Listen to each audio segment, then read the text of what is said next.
myself Minesh Kumar Patel. Earlier આપણે જે વાત કરી હતી કઈ હતી classification of the antiasthmatic drug antiasthmatic ડ્રગનું ક્લાસિફિકેશન જોયું હતું.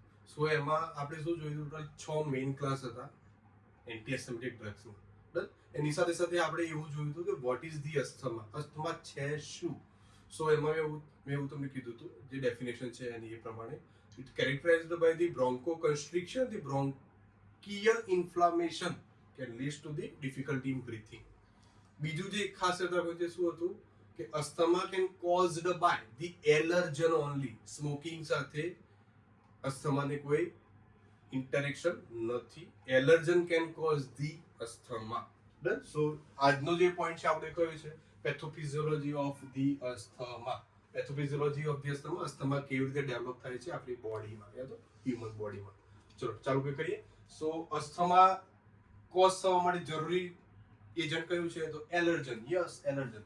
સો allergen they act as an antigen, કારણ કે ફોરેન પાર્ટિકલ છે એટલા માટે. So allergen when enter into the respiratory tract, જ્યારે બી રેસ્પિરેટરી ટ્રેકમાં એન્ટર થશે, એલર્જન can stimulate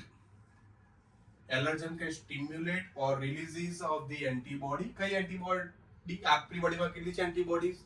કેટલી? યસ, ટોટલ 5 એન્ટીબોડીઝ છે. કઈ યાદ રાખવા માટે આપણે કયો વર્ડ વાપરીએ છીએ એમાં? ગામડી. GAMDE, ગામડી.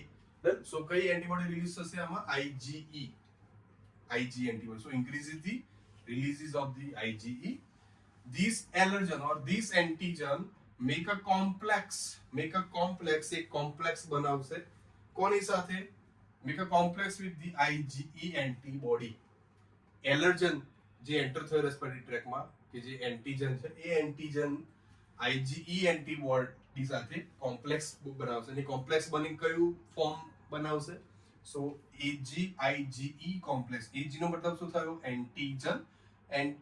IgE શું છે? Antibody. So antigen antibody complex, IgE complex બનાવશે.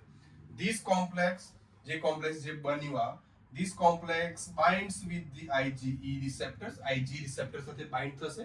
but IgE receptor જે છે મોસ્ટલી બે સાઇટ ઉપર યા તો બે જગ્યાએ સૌથી વધારે ફાઉન્ડ થાય છે.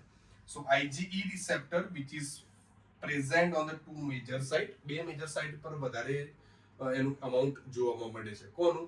તો IgE receptors નું. so કઈ બે મેઇન સાઇટ છે એની? so એક છે પેલું માસ્ટ સેલ્સ, એક છે માસ્ટ સેલ્સ. માસ્ટ સેલ્સ એના માટે રિસ્પોન્સિબલ છે તો mast cells they responsible for the storage of the histamine. શું ભરેલું હોય સેલની અંદર? હિસ્ટામાઇન હોય. બીજું મેજર સાઇટ કઈ છે તો ઇમ્યુન સેલ્સ છે. ઇમ્યુન સેલ્સ કયા મેજર ઇમ્યુન સેલ્સ છે તો બેઝોફિલ્સ, મોનોસાઇટ્સ, મેક્રોફેજીસ એન્ડ ધી ઇઓસિનોફિલ્સ. ચલો વાત કરીએ સૌથી પહેલી સાઇટની. કઈ છે પહેલી સાઇટ તો માસ્ટ સેલ્સ. ચલો whenever the complex કયું antigen antibody complex bind with the IgE receptor, ક્યાં? કઈ સાઇટ ઉપર? mast cells. yes, whenever the antigen antibody complex bind with the IgE receptor on mast cells, તો એક complex શું કરશે? so this complex cause degranulation of the mast cells. Mast cell નું degranulation કરી દેશે. ડીગ્રેન્યુલેશન મતલબ શું થયું? રપ્ચર. સેલ જે છે રપ્ચર થઈ જશે યા તો તૂટી જશે, બ્રેકડાઉન થઈ જશે. હવે કેવી રીતે? સો કોઈ છે માનો કે કોઈ વોટર પાણી ભરવા માટેનું કોઈ છે કન્ટેનર છે યા તો આપણે માટલું છે, કોઈ પાણી ભરવાનું માટલું. સો એ જે માટલું છે, માટલુંને જો હું અગર તોડું યા તો કાણું બી પાડું, થોડું રપ્ચર કરું ખાલી, તો શું થશે? અંદર જે ભરેલું છે શું છે? વોટર. તો એ શું થઈ જશે? લીક આઉટ થઈ જશે. સો અહીંયા શું થયું? જ્યારે બી complex antigen antibody complex IgE receptor સાથે બાઇન્ડ થશે ક્યાં? On mast cell. So it causes the degranulation of the mast cell. Degranulation થઈ જશે, રપ્ચર થઈ જશે સેલ્સ.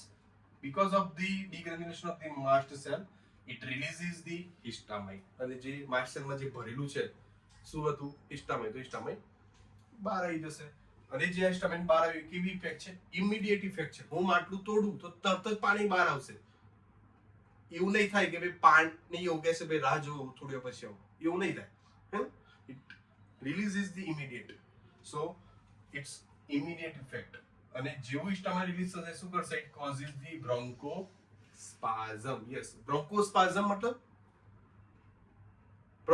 શું થાય બ્રોન્કોકન્સ્ટ્રિક્શન યસ ડન સો શું થયું બ્રોન્કોસ્પાઝમ સેકન્ડ જે મેજર સાઇટ હતી આઈજી રિસેપ્ટરની કઈ હતી immune cells so after the immediate effect it causes કઈ ઇમિડિયેટ ઇફેક્ટ કઈ bronchospasm after the immediate effect શું થશે બે વસ્તુ રિલીઝ થશે કઈ કઈ તો એક પહેલી after the immediate effect it રિલીઝિસ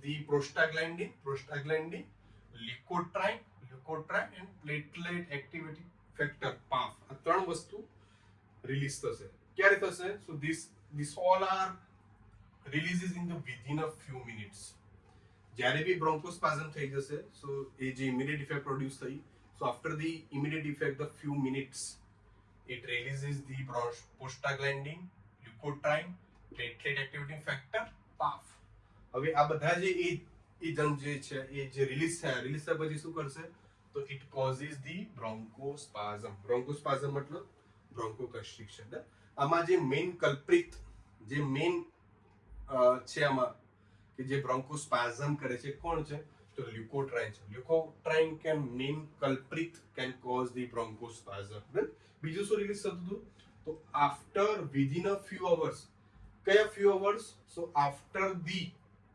releases and causes of the bronchospasm જ્યારે બી બ્રોન્કોસ્પાઝમ થઈ જશે તો એના few hours it releases the protease TNF alpha tumor necrosis factor TNF alpha and the interleukins these all agents they cause the bronchial inflammation yes good so અહીંયા શું થયું જે કેરેક્ટરાઇઝ્ડ by હતું અસ્થમા બે કન્ડિશન કઈ એક બ્રોન્કોસ્પાઝમ યા તો બ્રોન્કોકન્સ્ટ્રિક્શન ડન અને બીજી કઈ હતી bronchial inflammation so it leads to the difficulty in breathing children હવે પેથોફિઝિયોલોજી આપણે જોઈ કેમ સો પેથોફિઝિયોલોજી ઉપરથી આપણે ટાર્ગેટ્સ નક્કી કરીશું કે કઈ ટાર્ગેટ સાઇટ ઉપર કયો એજન્ટ કામ કરે છે સો આપણી પાસે એન્ટીએસ્ટમેટિક ટોટલ 6 મેઇન ક્લાસ છે એ 6 ક્લાસ કઈ સાઇટ ઉપર કામ કરે છે એ સાઇટ્સ આપણે જોઈશું સો જે આપણો જે મેજર જે પહેલો જે ક્લાસ હતો કયો હતો બ્રોન્કોડાયલેટર યસ બ્રોન્કોડાયલેટર જે બ્રોન્કોકન્સ્ટ્રિક્ટ થઈ ગયો ડાયલેટ કરવા માટે જે આપણે ડ્રગ આપીએ સો બ્રોન્કોડાયલેટર સો આ બ્રોન્કોડાયલેટર છે આ બ્રોન્કોડાયલેટર અહીંયા કામ કરશે જે બ્રોન્કોસ્પાઝમ થઈ ગયું છે એને ડાયલેટ કરી દેશે સેકન્ડ જે કેટેગરી હતી આપણી પાસે કઈ હતી કોર્ટિકોસ્ટેરોઇડ્સ જે છે એ બે રૂટમાં આપણે આપતા હતા ઇન્હેલેશન થ્રુ અને સિસ્ટેમિક રૂટ સો કોર્ટિકોસ્ટેરોઇડ્સ क्या काम करसे so they reduces the inflammation of the bronchial inflammation જે થયું છે ઓછું કરશે તો ત્યાં કામ કરશે થર્ડ કેટેગરી કઈ હતી આપણી પાસે તો લ્યુકોટ્રાઇન રિસેપ્ટર એન્ટાગોનિસ્ટ સો જે લ્યુકોટ્રાઇન જે મેઇન કલ્પ્રિટ હતો કે જે શું કરતો હતો બ્રોન્કિયલ ઇન્ફ્લામેશન જો કે લ્યુકોટ્રાઇન રિલીઝ થવાનું બંધ થઈ જશે શું ફાયદો થશે એનાથી જે બ્રોન્કિયલ ઇન્ફ્લામેશન થયું ઇન્ફ્લામેશન થશે જ નહીં યસ સો લ્યુકોટ્રાઇન રિસેપ્ટર એન્ટાગોનિસ્ટ અહીંયા કામ કરશે ને લ્યુકોટ્રાઇન રિલીઝિસ થતા શું કરશે અટકાવશે યા તો બંધ કરશે સો થર્ડ કેટેગરી ચોથી કેટેગરી કઈ હતી આપણી પાસે તો માસ્ટ સેલ સ્ટેબિલાઇઝર સો જે માસ્ટ સેલ નું ડીગ્રેન્યુલેશન થતું હતું અને એના કારણે જે સ્ટમે રિલીઝ થતું હતું અને બ્રોન્કોસ્પાઝમ થતું હતું સો એ માસ્ટ સેલ્સ સાથે બાઇન્ડિંગ આપણે બંધ કરી દઈએ તો કોનું એન્ટીજન એન્ટીબોડી કોમ્પ્લેક્સનું અગર એન્ટીજન એન્ટીબોડી કોમ્પ્લેક્સનું માસ્ટ સેલ સાથે કોમ્પ્લેક્સ બંધ થઈ જશે યા તો બાઇન્ડિંગ બંધ થઈ જશે તો ફાયદો શું થશે જે માસ્ટ સેલ રપ્ચર થતો તે રપ્ચર થશે ડીગ્રેન્યુલેશન બંધ થઈ જશે so ultimately bronchospasm will be treated so mast cell stabilizer fourth category fifth category કઈ હતી આપણી પાસે આઈજીઈ રિસેપ્ટર એન્ટાગોનિસ્ટ સો આઈજીઈ રિસેપ્ટર એન્ટાગોનિસ્ટ આ ક્યાં કામ કરશે તો અહીંયા કામ કરશે કે જ્યાં કોમ્પ્લેક્સ એન્ટીજન એન્ટીબોડી કોમ્પ્લેક્સ જે આઈજી રિસેપ્ટર સાથે બાઇન્ડ થતું હતું અને પછી બ્રોન્કોસ્પાઝમ કે બ્રોન્કિયલ ઇન્ફ્લામેશન ઇફેક્ટ પ્રોડ્યુસ થતી હતી એ ઇફેક્ટ પ્રોડ્યુસ નહીં થાય કેમ કે રિસેપ્ટર રિલીઝ નથી થતા એ રિસેપ્ટર કેવા થઈ ગયા? એન્ટાગોનાઇઝ થઈ ગયા. સો ફિફ્થ કેટેગરી આપણી કઈ હતી? IgE receptor antagonist. Six category કઈ હતી? ઇન્ટરલ્યુકિન્સ. કઈ આ ઇન્ટરલ્યુકિન્સ? 5. Yes, IL-5 ઇન્હિબિટર્સ. ડન. સો જે IL-5 ઇન્હિબિટર્સ જે છે એ અહીંયા કે જે શું કરાવતા હતા? બ્રોન્કિયલ ઇન્ફ્લામેશન કરાવતા હતા રિલીઝ થયા પછી.